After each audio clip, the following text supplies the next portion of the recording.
everyone, welcome back to my channel. I'm super excited to be here again today. Thank you so much everyone for your support. I really appreciate that. For those that are coming here for the first time, welcome. My name is Virtue Ami Enendu, and welcome to my channel.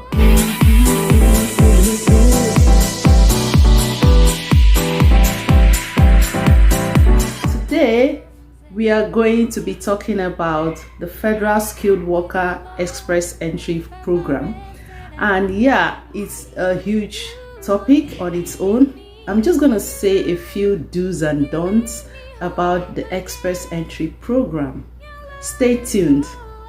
Disclaimer: I'm not an immigration consultant or an agent.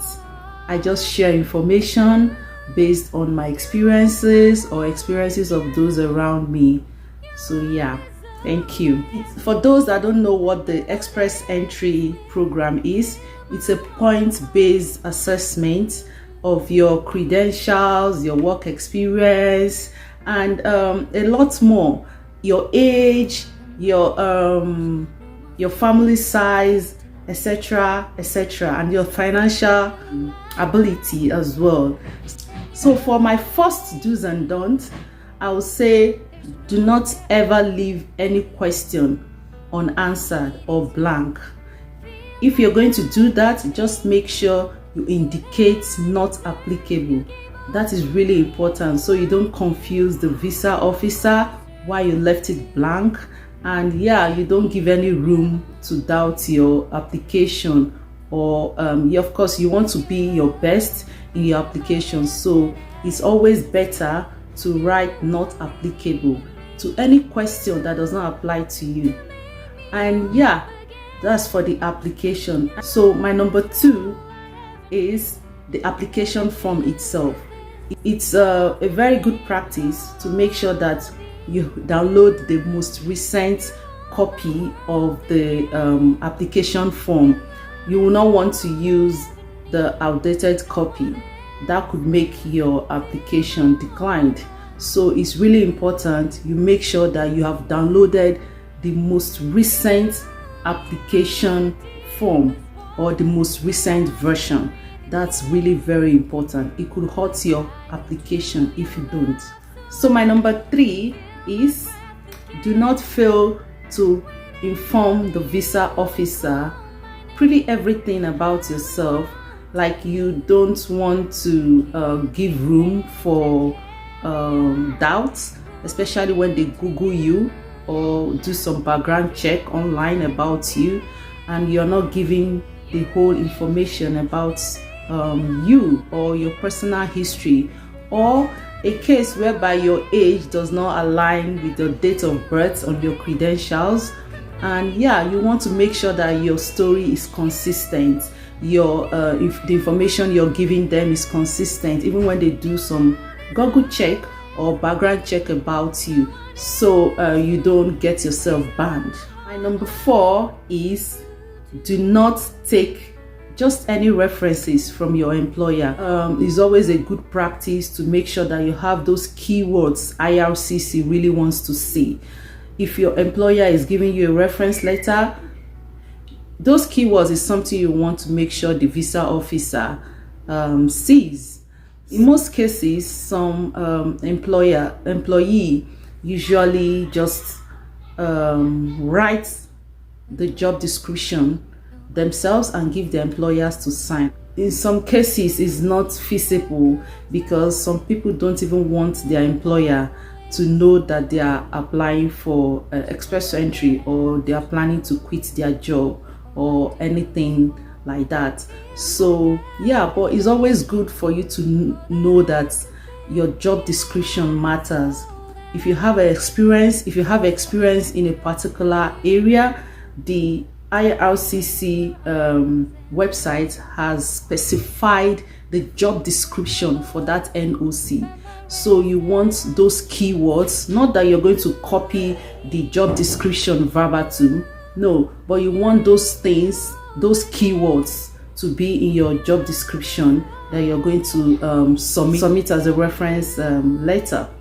So that is it for your reference. The next one is, do not fail to give detailed explanation of any lump sum. If possible, it's best for you to just avoid lump sum totally, because lump sum is a red flag. So it's usually better if you give an explanation letter regarding that. My next point is, do not fail to provide police reports of any country that you have visited. So you are expected to provide police reports of any country that you have visited and stayed for more than 6 months. That also includes the fact that, for example, if you're a Nigerian and you have visited the UK 2 times, and the first time you visited, you stayed there for 2 months and went back to Nigeria, and then after some time you traveled again and stayed there for 4 months, it has totaled 6 months. So you're expected to provide police reports in that regards. So if you don't provide police reports, that could delay your application or even consider your application as incomplete, especially if they have waited for you for a certain time. And you know, police reports, it takes time in some countries depending on the country you're trying to get police reports from. So if there's a situation whereby the police report is not coming forth on time, you can write a letter of explanation and tell them exactly that.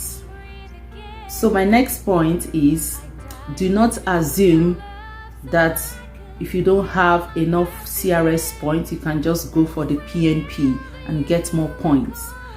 PNP usually fluctuates a lot, and even most of them now needs job offers for them to consider you. And then some of them have specific occupation that they really need and all that, which usually changes from time to time.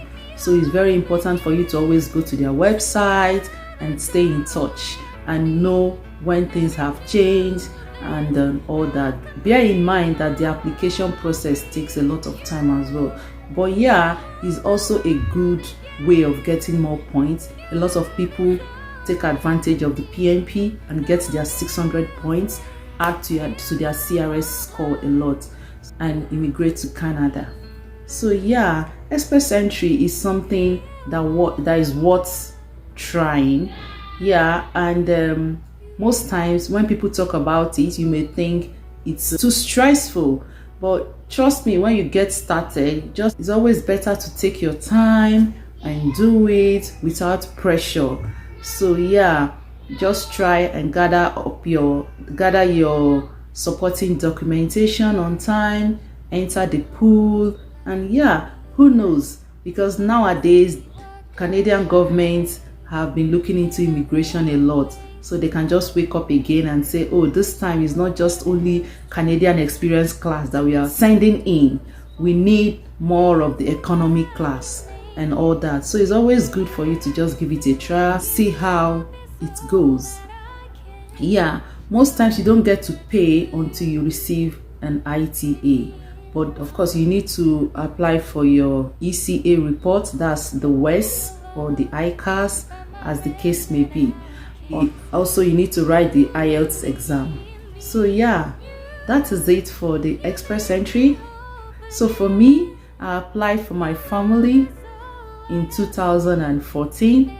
That was the last set of the paper-based application of the federal skilled workers. And in 2015 they introduced the express entry, and it's pretty much the same concept, except that age is a bigger factor now than even experience, and you have to upload the documentations online. So thank you so much, guys. If you have a question based on what I have said, you can drop me comments down below. I really appreciate your time. Thank you so much for staying to the end, and please, if you've not subscribed to my channel, please subscribe to my channel. I'm going to be uploading my next video soon. Look out for that.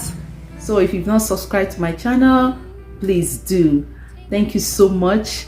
If you have any question, you can comment down below, and if I'm able to answer them, of course I will. And have a wonderful one. Bye bye.